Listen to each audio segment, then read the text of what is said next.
आपके अपने YouTube channel commerce ETC में ढेर सारा स्वागत है। आज हम बात कर रहे हैं कि सहायक प्रोफेसर की जो वैकेंसी निकल के आई है, इसमें बहुत सारे सीट है, जिसमें आपको अपने सब्जेक्ट के अनुसार आप देख लीजिएगा कि कौन सी कैटेगरी में आप आते हैं और उसमें कितना सीट है। तो इसको अप्लाई करने के लिए एलिजिबिलिटी को हम आज जान लेंगे, फ़ी कितनी रखी गई इसको जान लेंगे, सिलेक्शन प्रोसेस क्या है इसको भी जान लेंगे, और यह वैकेंसी कहाँ से निकल के आई है इसको भी जान लेंगे। आप देख पा रहे होंगे कि लगभग 1 से लेके यहाँ नीचे तक आप देखिए तो पूरा 26 यानी 26 सब्जेक्ट को यहाँ पे रखा गया है, और टोटल जो वैकेंसी यहाँ पे रखी गई है वह है कितना 1273, यानी कि 1273 पोस्ट रखी गई है विभिन्न सब्जेक्ट में, अलग अलग सब्जेक्ट में, जिसको आप अपने सब्जेक्ट को देख के सेम सब्जेक्ट में अप्लाई कर सकते हैं। तो चलिए हम यार देख लेते हैं यह वैकेंसी निकल के आई है कहाँ से। तो इसके लिए 1273 केवल जनरल में है, 1273 जो वैकेंसी है केवल जनरल में है। यहाँ पे टोटल जब आप देखेंगे तो टोटल यहाँ पे आपको देखने को मिलेगा कितना 2224, यानी 2424 वैकेंसी यहाँ पे है, जो पूरी की पूरी सहायक प्रोफेसर से वैकेंसी है। अब चलिए जान लेते हैं यह वैकेंसी कहाँ से निकल के आई है। तो सबसे पहले यहाँ पे जो ऊपर लिखा हुआ है, यह लिखा हुआ है हायर एजुकेशन डिपार्टमेंट हरियाणा, यानी कि हायर एजुकेशन ऑफ डिपार्टमेंट जो है हरियाणा का, वहीं से निकल के वैकेंसी आई हुई। अब इसके बारे में और सारी चीज़ों को जान लेते हैं जो हमारे लिए इम्पोर्टेंट है, और इसको एक अभ्यर्थी के नाते, एक कैंडिडेट के नाते हम सभी को जानने चाहिए। तो सबसे पहले यह जो वैकेंसी है यह हरियाणा पब्लिक सर्विस कमीशन के द्वारा निकाला गया है, और यह वैकेंसी जो पूरा का पूरा है किसका है, असिस्टेंट प्रोफेसर का है, जिसमें आपको अलग अलग सब्जेक्ट को में अलग अलग सहायक प्रोफेसर जो बनने के लिए एलिजिबल कैंडिडेट हैं उनके लिए अर्हता जो रखी गई है उनके बारे में देख लेंगे।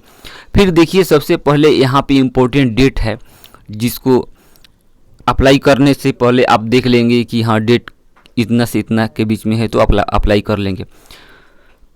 यहाँ पे 7 अगस्त 2024 से ओपनिंग डेट है, शुरू हो गया है, फॉर्म फिलअप हो रहा है, और जो लास्ट डेट रहने वाला है, क्लोजिंग डेट जो रहने वाला है 27 अगस्त 2024 रहने वाला है। अब यहाँ पे देखिए एडमिट कार्ड जो होगा वो ऑफलाइन नहीं मिलेगा, बल्कि आपको ई एडमिट कार्ड मिलेगा, ऑनलाइन मोड से आपको डाउनलोड करना पड़ेगा। और यहाँ पे ये भी बताया गया है कि only after the candidate has qualify for the interview, जो लोग भी इसको एग्ज़ाम में क्वालिफाई होंगे, इनके द्वारा जो एग्ज़ाम लिया जाएगा उसके बाद उन लोगों का इंटरव्यू होगा। और फाइनल सिलेक्शन के बाद यहाँ पे लिखा गया the decision will be commission regard to eligibility of the candidate shall be final, यानी कमीशन के द्वारा जो फाइनल डिसीजन होगा वो लिया जाएगा। कैंडिडेट हाउ टू अप्लाई के बारे में बताया गया है कि हाउ टू अप्लाई क्या है। तो इसके लिए आपको ऑनलाइन मोड रखा गया है, जिसमें hpsc.gov.in पे जाके आप फॉर्म को फिलअप कर पाएंगे। लास्ट डेट के बाद हम लोगों ने किया था 27 अगस्त 2024 शाम 5 बजे तक रखा गया है। और चलिए हम देख लेते हैं name of the category bifurcation अलग अलग है। अब इसमें देखिए सबसे पहले जो सब्जेक्ट बताया गया है बॉटनी है, एक एक करके हम सब्जेक्ट को देख लेते हैं। बॉटनी है, सबसे पहले बॉटनी है, फिर केमिस्ट्री है, कॉमर्स है, computer science, defence studies, economics, English, environmental science, fine arts, geography, Hindi, history, home science, mass media. आगे चलिए मास मीडिया से आगे देखेंगे आप तो म्यूजिक है,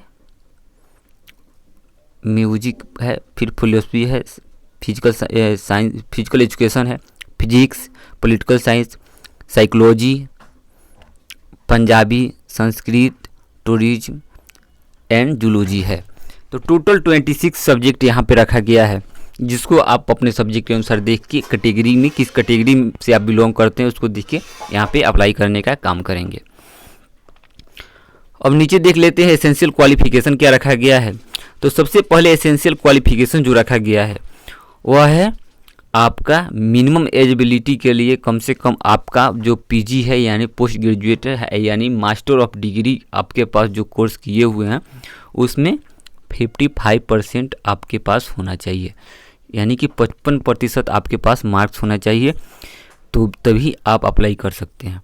और उसके बाद आपको हिंदी की नॉलेज होनी चाहिए, संस्कृत की होनी चाहिए, जो आपके पास हायर एजुकेशन है।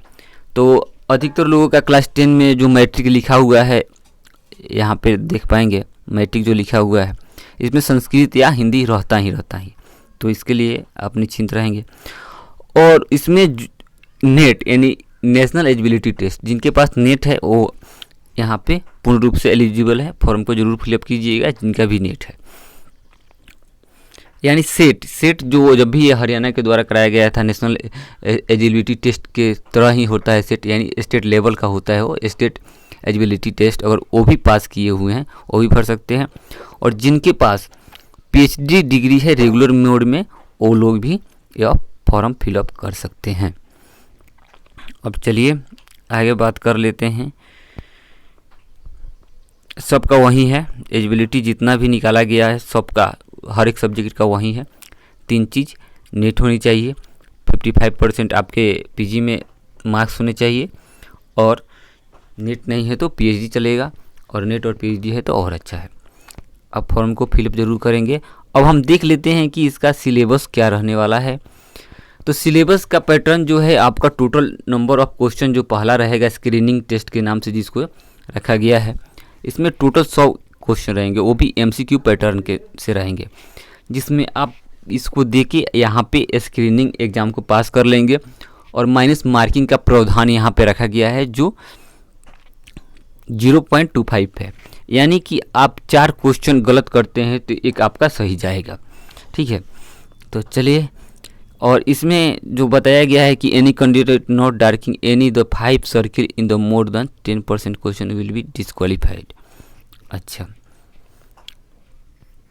ये भी बताया गया है कि बाईलिंगुअल जो होगा एग्ज़ाम, हिंदी इंग्लिश में पेपर जो होगा उसमें कॉमर्स है, इकोनॉमिक्स है, फाइन आर्ट्स है, मास कम्युनिकेशन है, ज्योग्राफी है, हिस्ट्री है, म्यूजिक है, फिजिकल एजुकेशन है, पॉलिटिकल साइंस है, साइकोलॉजी है, फिलोसफी और टूरिज्म है। ये सभी एक जो सब्जेक्ट हैं इनका हिंदी इंग्लिश में होगा, और सभी जो सब्जेक्ट बचे हुए मात्र इंग्लिश भाषा में लिया जाएगा। और देख लेते हैं स्क्रीनिंग टेस्ट के बाद आपका जो होगा नॉलेज सब्जेक्ट नॉलेज टेस्ट, यानी कि आपका यहाँ पे जो पेपर होने वाला है डिस्क्रिप्टिव मोड में होने वाला है। इसको आप डिस्क्रिप्टिव में देंगे, इसी के बेस पे आपका मेरिट बनने वाला है। उसके बाद भाइबा का जो प्रोसेस रखा गया है इंटरव्यू का, मात्र 12.5% का वेटेज रखा गया है इंटरव्यू का। तो हम सभी अभ्यर्थियों के लिए बहुत ही इम्पोर्टेंट है, क्योंकि अधिकतर देखने को यह मिलता है कि एपीए स्कोर के बेस पे होता है तो कहीं ना कहीं वहाँ पे दिक्कत होने लगती है। यहाँ पे तो बहुत अच्छा एग्ज़ाम पैटर्न को रखा गया है। इस एग्ज़ाम पैटर्न को देखते हुए अगर आप प्रिपरेशन करते हैं सीरियस कैंडिडेट के रूप में तो सिलेक्शन होना आपका यहाँ पे तय निश्चित हो जाता है, क्योंकि वेटेज जो इंटरव्यू का है वो कम है। आपका जो भी रिटन पे है, आप अपने बेस पे जो रिटन सब्जेक्टिव नॉलेज है उसी के हिसाब से यहाँ पे सिलेक्शन होने वाला है। और भी कुछ इम्पोर्टेंट इसमें देख लेते हैं जो दिया हो हम सभी के लिए, तो उसके लिए एक बार नीचे चलते हैं। यहाँ पे कैटेगरी सर्टिफिकेट ओबीसी सब के बारे में बताया गया है। हाँ, यहाँ पे इम्पोर्टेंट हो जाता है क्या, फी। तो जनरल के लिए जो मेल कैंडिडेट हरियाणा से बाहर के हैं या हरियाणा से हैं उनके लिए 1000 रुपये रखा गया है, और जो फीमेल कैंडिडेट हैं उनके लिए 250 रुपये रखा गया है। लिखा गया for all female candidate general category including female dependent Haryana, यानी कि फीमेल कैंडिडेट जो जनरल कैटेगरी से भी आती हैं उनको 250 रुपये रखा गया है।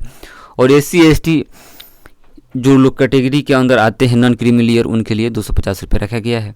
वहीं EWS के लिए भी 250 रुपये रखा गया है।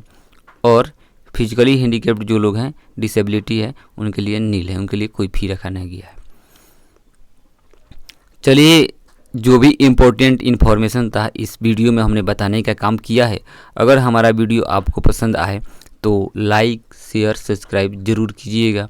फिर मिलते हैं किसी अन्य वीडियो में ज्ञान विज्ञान के साथ, तब तक के लिए धन्यवाद।